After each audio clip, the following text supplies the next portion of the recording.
Bonjour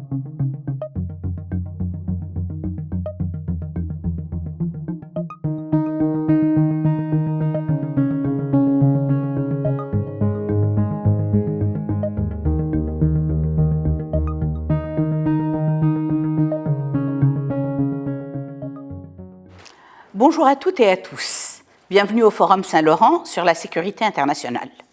Je m'appelle Marie-Joëlle Zahar, directrice scientifique du Forum et professeure titulaire de sciences politiques à l'Université de Montréal. J'ai aujourd'hui le grand plaisir de m'entretenir dans cette grande entrevue avec Marc-André Franche, qui dirige le Fonds pour la consolidation de la paix du secrétaire général des Nations Unies. Marc-André Franche a mené toute sa carrière dans le développement international et la prévention des conflits au sein de l'ONU. Il a travaillé notamment en Haïti, en Bolivie, en Colombie, ainsi qu'au Pakistan, où il a assumé les fonctions de directeur du Programme des Nations Unies pour le développement. Bonjour Marc-André, merci d'être avec nous. Bonjour Marie-Joëlle, un vrai plaisir d'être avec vous et merci pour cette belle invitation. Alors Marc-André, pour commencer, je voudrais vous ramener un peu à 2019, avant la pandémie, alors que l'ONU se préparait à célébrer son 75e anniversaire. En 2019, experts et commentateurs déploraient la situation dans laquelle l'ONU se trouvait, la décrivant comme de plus en plus paralysée par le retour de la politique de puissance et l'unilatéralisme de certains des États membres, et par les difficultés que ceci crée pour la coopération multilatérale. Alors, compte tenu bien sûr des événements survenus dans le monde en 2020, y compris la pandémie de Covid-19, comment voyez-vous la nécessité d'une coopération pour régler les problèmes mondiaux et quelle est, à votre sens, l'importance du multilatéralisme pour l'édification et le maintien de la paix? Merci beaucoup, Marie-Joëlle. Bon, d'abord, je pense il faut reconnaître que, sans aucun doute, le multilatéralisme est en péril, notamment à l'ONU. Oui? Et puis ça, c'est assez évident, disons, par le dysfonctionnement au sein du Conseil de sécurité, surtout les tensions et les conflits entre la Chine et la Russie d'un côté, les puissances occidentales de l'autre, mais aussi, surtout dans les dernières années, une fragmentation au sein du bloc des puissances occidentales, mais aussi sur toutes les questions de souveraineté, de responsabilité d'intervention face aux violations de droits humains, mais aussi à niveau financier ou même maintenant au sujet de la prolifération nucléaire. Donc, et c'est sûr que je pense à niveau public, l'ONU et je pense l'ensemble des institutions internationales n'ont pas fait assez d'efforts pour démontrer, pour expliquer les résultats du multilatéralisme. Et il y a une certaine conception que le multilatéralisme est d'emblée un concept pour l'élite globale et internationale. Et donc, je pense qu'il y a un certain problème d'image et d'éducation publique. Mais je vois aussi, je pense, une grande opportunité dans cette crise du multilatéralisme, une grande opportunité de le renouveler, mais aussi une grande opportunité de mettre en lumière les résultats. Et j'ai, je pense, deux raisons d'être très optimiste aujourd'hui. D'abord, lors du 75e anniversaire des Nations Unies, il y a eu une grande enquête globale et puis, vous savez, 97% des jeunes de cette jeunesse, de cette nouvelle génération qui est de plus en plus connectée, interconnectée, qui comprend de façon intuitive ce monde interconnecté, pensait ou a émis l'opinion que la coopération internationale était de première priorité. Donc, j'ai confiance que la prochaine génération va comprendre de façon naturelle l'importance du multilatéralisme, de la coopération internationale. Mais deuxièmement, je pense qu'on n'a pas d'autre choix. Oui. On n'a pas le choix. c'est pas comme si l'unilatéralisme et le nationalisme va régler les problèmes que la planète fait face. Et nos problèmes qui sont de plus en plus interdépendants, de plus en plus complexes, demandent des réponses intégrées, demandent des réponses où la coopération internationale va être de plus en plus importante. Et c'est aussi, on n'a pas le choix parce que c'est pas comme si la force, l'usage de la force, pardon, et l'argent règlent les problèmes et les grands défis internationaux. Et vous pouvez en parler peut-être aux Américains aujourd'hui qui se préparent au retrait en Afghanistan après avoir investi des milliards et des milliards de dollars, ou on peut en parler, par exemple, aux Français dans le Sahel en ce moment. Donc, c'est clair pour moi qu'il n'y a pas d'autre voie et que si l'ONU n'existait pas, il faudrait la créer, ce qui serait pas mal plus difficile dans le contexte politique aujourd'hui.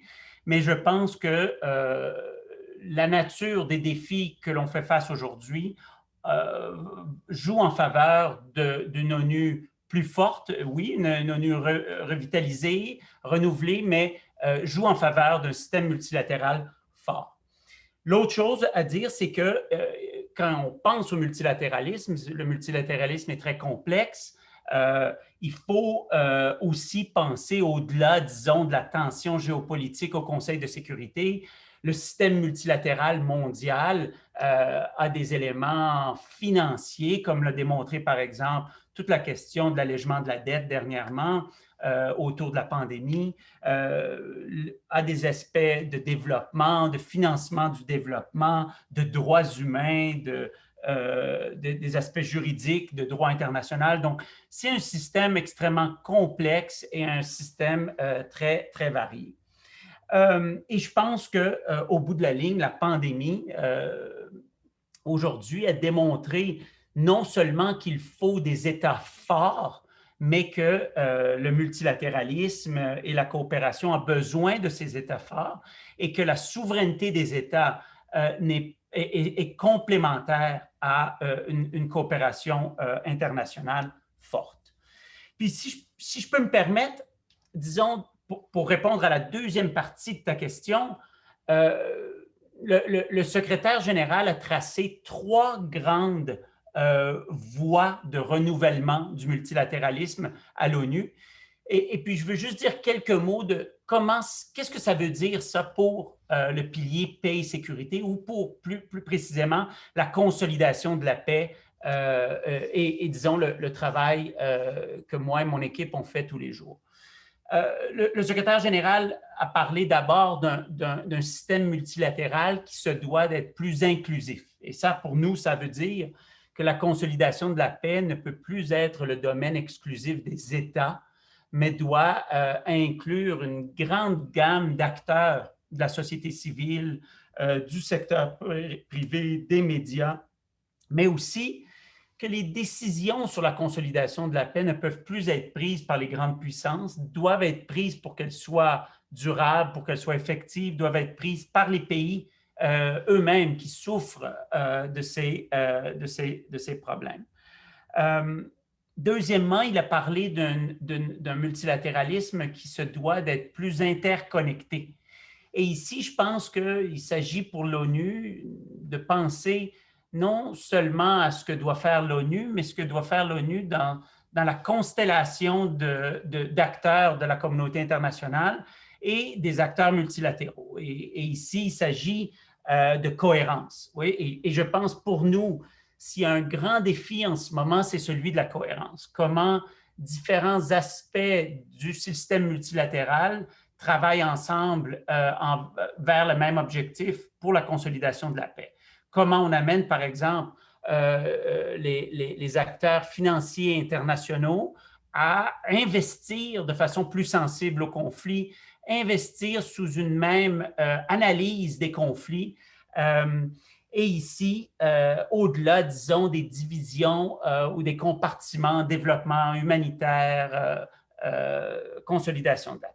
Et finalement, le secrétaire général parle d'un système multilatéral qui se doit d'être plus effectif, qui doit avoir plus de résultats. Et ici, je pense que pour nous, ce que cela veut dire, c'est une emphase particulière sur les processus de gouvernance, sur le rôle des processus politiques. Et ici, comment le système multilatéral peut jouer le rôle de faciliter une redistribution du pouvoir à travers l'accompagnement, le renforcement de groupes qui sont exclus. Et ici, je pense qu'il y a comme une redécouverte de l'importance du politique et de la gouvernance, mais aussi toute une discussion sur nos théories de changement quand on s'engage dans un pays, comment les mandats des missions de paix doivent être plus réalistes, doivent être plus concentrés, doivent être plus près, disons, des priorités des pays. Et finalement, et je pense que ça, c'est important, pour que le multilatéralisme soit plus effectif, je pense qu'il y a toute une conversation au niveau du financement de priorités, de où vont les investissements concrètement. Et pour nous, en ce moment, je pense qu'il y a un grand débat. On a vu en parallèle de la pandémie une augmentation des dépenses militaires. Et donc, quand je vois le Royaume-Uni qui coupe ses dépenses de coopération internationale et de solidarité internationale de 4 milliards de livres pour ensuite augmenter ses dépenses militaires de 4,4 milliards de livres, bon, on sait où l'argent se dirige. Et donc, je pense que pour que le multilatéralisme soit plus effectif, il faut y investir, il faut y mettre les moyens et ça fait partie, disons, je pense, de la conversation ici à l'ONU. Un grand merci pour cette réponse très riche, Marc-André. Elle met bien en lumière à la fois la complexité du système des Nations Unies, dans le sens où on a tendance souvent à s'arrêter à ce qui se passe au Conseil de sécurité et à ne pas voir le reste de l'organisation, mais également, comme vous l'avez souligné en parlant des voies de renouvellement du multilatéralisme, la nécessité pour le système de s'adapter à des changements à la fois en termes d'acteurs qui sont importants, d'où ces questions d'inclusion, mais également d'interconnexion, d'effectivité et donc de changement dans la nature des défis auxquels nous faisons face. Et c'est peut-être là-dessus que je voudrais maintenant vous amener, sur ce terrain-là. Vous dirigez le Fonds de consolidation de la paix du secrétaire général, un fonds qui est associé au Bureau d'appui à la consolidation de la paix dans le département des affaires politiques. Ce bureau a été créé pour soutenir la paix dans des États fragiles qui ont déjà connu notamment des poussées de violence, et en encourageant le soutien international aux efforts de consolidation de la paix dirigés par l'ONU. Je me demandais si vous pouviez peut-être nous dire quelle a été l'incidence de la pandémie de Covid-19 sur la consolidation de la paix, y compris le travail de la Commission et du fonds que vous dirigez. Oui, j'ai fait l'année dernière toute une série d'interviews avec peut-être 20-25 de nos représentants des Nations Unies sur le terrain. Et je leur ai posé exactement cette question. Quel est l'impact de la pandémie sur votre travail? Qu'est-ce qui a changé? Et il y a vraiment eu 3 types de réponses dans l'ensemble des représentants des Nations Unies. Le premier, c'est une certaine érosion de la confiance entre États et société civile.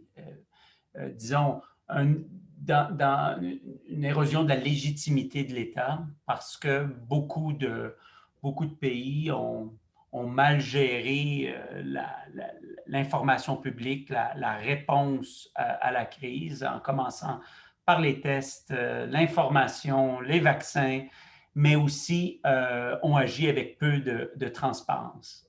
Donc, d'abord. Deuxièmement, une poussée, une augmentation ou une accélération de l'inégalité. Donc, les inégalités étaient déjà en croissance avant la pandémie. La pandémie les a accélérée. Et ici, ces inégalités ont augmenté les doléances de certains groupes en particulier. Et bon, ceci en particulier accéléré par les mesures de confinement, la crise économique. Et finalement, ce que j'appellerais, disons, un affaiblissement du tissu social. Beaucoup de pays, malheureusement, beaucoup de gouvernements ont utilisé la pandémie pour des politiques de répression, de l'opposition, de la société civile, mais aussi des médias. Et on a vu une augmentation de discours de haine, une augmentation aussi ou une restriction de l'espace citoyen. Donc, vraiment, pour nous, la pandémie a non seulement exacerbé des tensions qui existaient déjà dans les pays, mais en a créé toute une nouvelle gamme, disons, de tensions. Et je pense que le monde va payer pour très longtemps les effets de cette pandémie en termes d'augmentation de la violence. Parce que ces effets-là ne vont pas se faire voir cette année seulement, mais dans la prochaine décennie. Et pour nous, disons, ça a voulu dire, disons, une augmentation des demandes sur le front, des demandes d'appui. Et ça a demandé aussi toute une série d'ajustements pour continuer à travailler, comme vous et moi, on se parle aujourd'hui à distance, et ça a posé des restrictions opérationnelles très fortes, mais aussi, ça a encouragé beaucoup de créativité chez nos partenaires.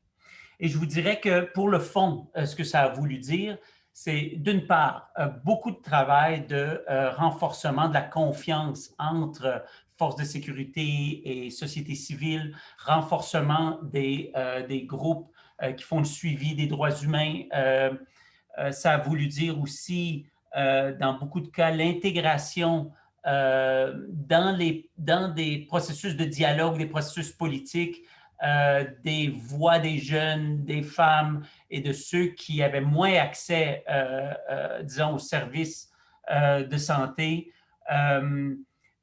Et finalement, ça a voulu dire beaucoup de travail de protection dans l'immédiat. Donc, par exemple, on a utilisé la crise sanitaire pour réduire la population pénitentiaire en Haïti. Oui, faire des audiences pénitentiaires en ligne ou pour protéger les femmes qui ont particulièrement souffert de la pandémie. Pour ce qui est de la Commission de consolidation de la paix, la pandémie, je crois, être une opportunité. D'une part, l'immobilisme du Conseil de sécurité qui a pris énormément de temps, disons, à appuyer l'appel du secrétaire général pour un cessez-le-feu, a été une opportunité pour la Commission de consolidation de la paix qui avait beaucoup d'expérience avec la réponse à l'Ebola, par exemple, et a organisé des réunions spécifiques sur l'Afrique centrale, l'Afrique de l'Ouest, le Pacifique, le Sahel, et a permis de mobiliser, je pense par exemple au Burkina Faso, beaucoup d'appui de la communauté internationale dans le contexte de la pandémie. Donc, je pense que dans l'ensemble, ça a voulu dire pour nous énormément de demandes additionnelles dans un contexte, disons, aussi de pression financière. Et dans ce contexte de pression financière-là, peut-être une question de suivi. Avez-vous trouvé qu'il a fallu réajuster les priorités, par exemple, pour mettre plus d'emphase également sur les réponses en santé, comme ça a été le cas pour beaucoup de pays dans leurs relations d'aide internationale à titre de bailleur de fonds. Le Canada, par exemple, a énormément réorienté certaines de ces enveloppes d'aide pour répondre à des besoins en santé, mais ça s'est souvent fait aux dépens d'autres enveloppes qui n'étaient plus couvertes. Et je me demandais si les mêmes défis avaient été vécus de votre côté et comment est-ce que vous y avez répondu? Je dirais que la réponse courte à cette question, c'est qu'on n'a pas encore vu les effets directs de cette pression fiscale dans les pays donateurs. disons que l'année dernière, le Fonds pour la consolidation de la paix a réussi à mobiliser, par exemple, plus de ressources que jamais l'année dernière. J'ai beaucoup d'inquiétudes cette année et pour les années qui viennent parce que cette pression fiscale va aller en croissance. Mais je pense qu'il faut se rappeler que pour que cette réponse sanitaire soit effective, pour que la réponse de santé soit effective, euh, elle doit se faire, disons, de façon sensible au conflit. La façon que cette réponse sanitaire-là va procéder peut non seulement aggraver la crise, mais aussi créer toute une série de conflits. Et donc, pour nous, le plaidoyer qu'on fait, c'est que avec un peu d'investissement en prévention des crises ou en faisant attention sur la nature de la réponse sanitaire, on va sauver énormément de fonds et on va aussi augmenter l'impact de la réponse sanitaire si elle est faite de façon sensible au conflit, si elle est faite dans un contexte, disons, d'analyse de conflit, surtout dans les pays fragiles. Et ça a été, par exemple, notre plaidoyer conjoint avec la Banque mondiale et le système financier international qui a de plus en plus, disons, de pression des pays donateurs pour augmenter ces enveloppes dans les pays fragiles et surtout dans le contexte de la pandémie. Ce qui nous ramène en fait à quelque chose que vous avez soulevé dans votre première réponse, à savoir la nécessité d'approches intégrées, stratégiques, cohérentes à la consolidation de la paix. Et là, je me demandais qu'est-ce qui aide ou qu'est-ce qui entrave la réalisation de ce genre d'approche-là? Et y a-t-il de nouveaux défis qui ont été associés à la pandémie, ou bien est-ce que ce sont toujours les mêmes défis auxquels on fait face, le manque de coordination des États, des priorités divergentes, etc. Je pense qu'il serait très intéressant pour notre public d'en savoir un peu plus sur votre perspective, étant donné que vous avez occupé des postes assez différents, mais dans tous lesquels vous avez dû composer avec l'intersection entre les questions de sécurité, les questions de développement et les questions de gouvernance. Je dirais que dans l'ensemble, la pandémie a renforcé ou confirmé, disons, les diagnostics qu'on avait sur l'importance, disons, de la cohérence dans les approches de consolidation de la paix. Et je pense qu'ici, il y a trois choses que je voudrais mentionner. D'abord, autant aux Nations unies comme dans les pays donateurs, mais aussi les pays, disons, qui sont récepteurs de cette aide internationale, il subsiste une fragmentation et une compartimentalisation de la réalité. Si vous demandez à un maire à Dori au Burkina Faso, vous lui demandez si ses priorités, c'est des priorités de développement, des priorités humanitaires ou des priorités de consolidation de la paix, il ne pourra jamais vous répondre. Ces conceptions et ces divisions qu'on met dans nos enveloppes budgétaires, c'est des conceptions qui sont très peu pertinentes dans la réalité sur le terrain. Et donc, je pense que pour nous, au Bureau de consolidation de la paix, et c'est ce qui a été, disons, confirmé dans la résolution du Conseil de sécurité et de l'Assemblée générale sur la consolidation de la paix, c'est que la consolidation de la paix doit être le travail de tous, n'est pas le travail seulement du Bureau de consolidation de la paix. La consolidation de la paix, c'est le travail des agences de développement. C'est seulement à travers le développement qu'on va consolider la paix. C'est le travail des agences humanitaires. Et c'est le travail, disons, de l'engagement politique et du travail, disons, plus politique ou de diplomatie de la communauté internationale. Et donc, je pense que ça a renforcé ces points.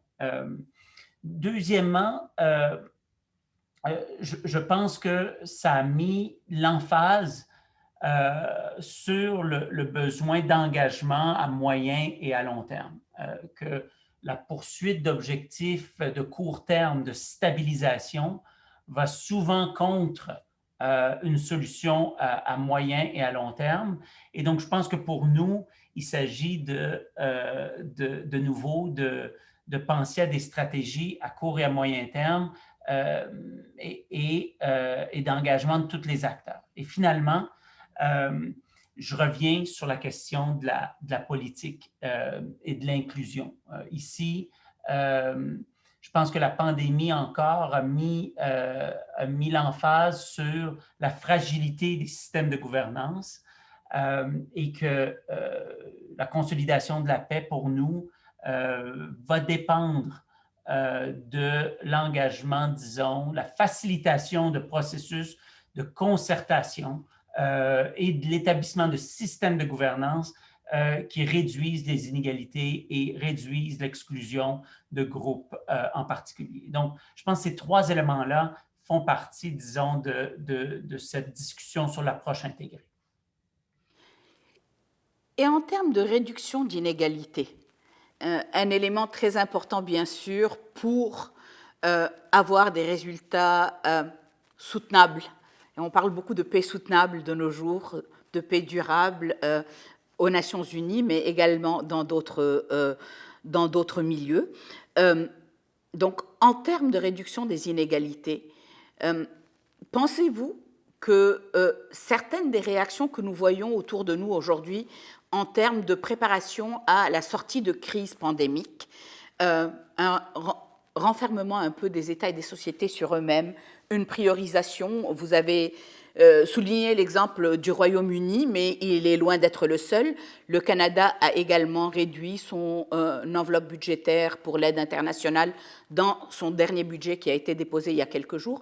Pensez-vous que cette priorisation de l'interne peut en fait contribuer à renforcer les inégalités? Et comme vous parliez de plaidoyer tout à l'heure, quel serait le plaidoyer que l'on ferait pour en fait s'assurer que le financement prévisible de la consolidation de la paix est maintenu dans les années certes difficiles de l'après-Covid?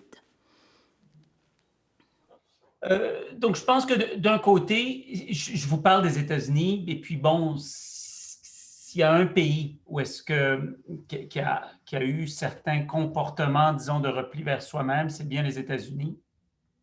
Mais je pense que, et c'est clair que, et le secrétaire général l'a dit dans tous les forums possibles et imaginables, que la pandémie et les crises comme la pandémie, qui, on le croit, selon les experts, vont être de plus en plus fréquents, peuvent seulement être combattus, résolus à travers une coopération internationale accrue. Et c'est clair que si on veut être plus en santé chez soi, il faut que nos voisins et l'ensemble des citoyens de la planète soient plus en santé. Sinon, on ne pourra plus voyager, on ne pourra plus exporter, on ne pourra plus importer, on ne pourra plus faire de commerce international. Et donc, le secrétaire général, en particulier sur la question des vaccins, par exemple, a fait un grand plaidoyer pour le financement de l'initiative COVAX, a fait un plaidoyer sur la restriction la réduction, pardon, des restrictions d'exportation, le partage des surplus, le partage des licences, et que je pense il n'y a aucun autre avenue si on veut être plus en santé chez soi, il va falloir prendre soin de ses voisins. Non. Je pense que pour la consolidation de la paix, c'est un choc parce que, qu'on le veuille ou non, l'enveloppe financière est limitée. Et je pense que ça amène une grande réflexion sur les alternatives. Et puis, je pense qu'en ce moment, le rapport du secrétaire général mentionne au moins 2 types d'alternatives financières pour la consolidation de la paix, qui représentent de toute façon très peu. Tout l'ensemble de la consolidation de la paix représente à niveau global environ 13% seulement de toute l'aide internationale. Donc, c'est très, très peu. Et c'est tout petit comparé, par exemple, à la coopération en santé ou ou dans d'autres domaines. Et donc, je pense qu'il y a une discussion en ce moment sur comment à l'ONU la consolidation de la paix est intégrée dans les budgets réguliers de maintien de la paix, par exemple. Comment la consolidation de la paix devient une fonction et financée comme d'autres fonctions qui sont au cœur de la Charte des Nations unies. Mais bon, ça va demander toute une conversation chez les pays qui financent le plus les Nations unies. Et puis, Marie-Joëlle, tu as travaillé très fort sur ces discussions au sein des opérations de maintien de la paix, donc ce n'est pas gagné. Mais aussi, je pense qu'il y a une discussion très active à niveau des pays sur toute une gamme de nouveaux acteurs de financement de la consolidation de la paix. Et bon, l'ambassadeur Blanchard, qui était le représentant du Canada ici à l'ONU, a fait un grand travail de plaidoyer et de facilitation de ces conversations pour voir comment le secteur privé devient un acteur beaucoup plus actif dans la consolidation de la paix. Et donc, pour nous, on voit le secteur privé, pas pour financer le fonds de la consolidation de la paix, mais pour financer les activités de consolidation de la paix dans les pays. Et je vous donne l'exemple de la Colombie, où est-ce qu'à travers tout un système de garantie, de prêts pour les entreprises, on a réussi à multiplier les investissements du secteur privé dans les zones de démobilisation de la guérilla. Donc, il y a, je crois, de plus en plus d'expériences positives qui, je crois, vont permettre d'élever les fonds dédiés à la consolidation de la paix. Alors, dans cette perspective-là, et étant donné justement que à la fois la crise du multilatéralisme, mais également la crise de la Covid, semble en fait créer des conditions dans lesquelles il faut innover et dans lesquelles il faut peut-être prioriser et réfléchir.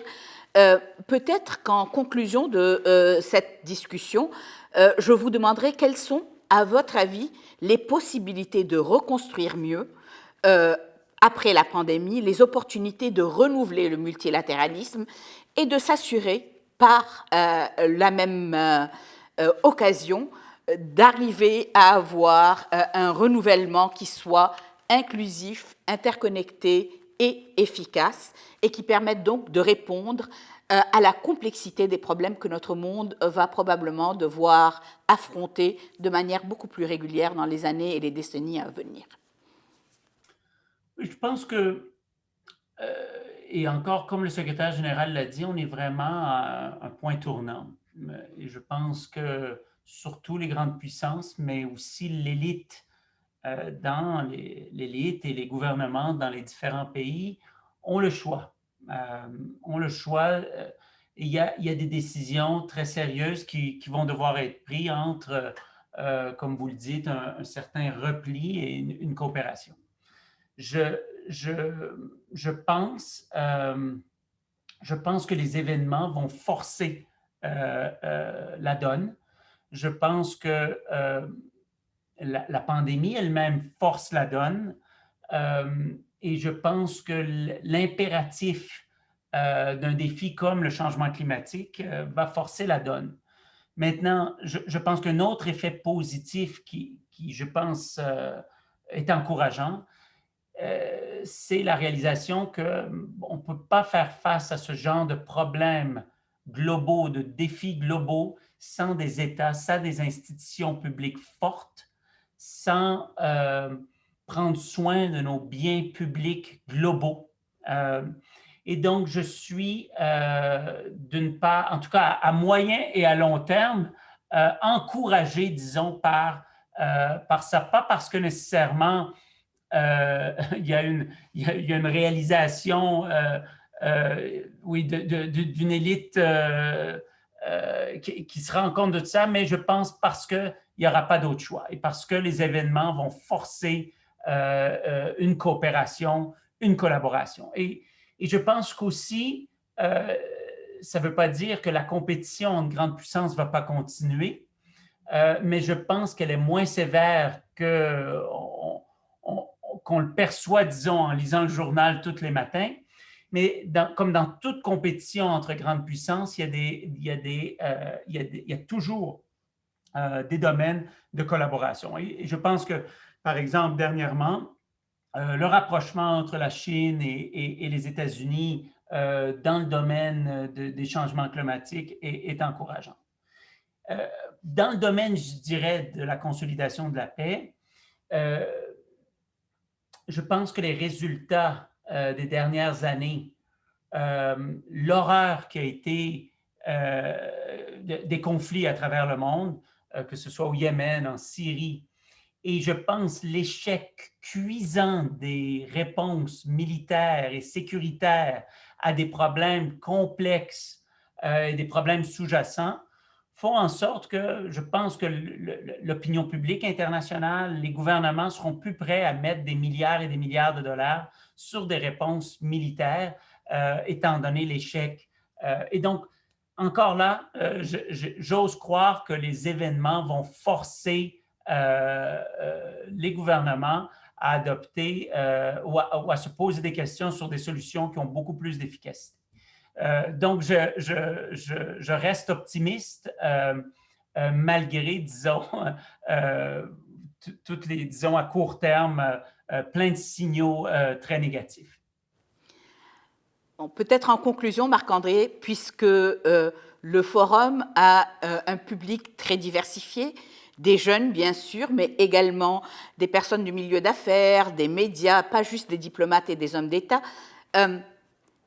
Quel serait peut-être le message que vous voudriez envoyer à toutes ces personnes-là dont l'inclusion, vous l'avez souligné maintes fois dans cette entrevue, est nécessaire pour qu'on puisse avoir un effort global et des réponses globales aux problèmes de notre monde? Y a-t-il quelque chose que vous voudriez souligner et que nous n'avons peut-être pas eu l'occasion de discuter jusque-là en profondeur?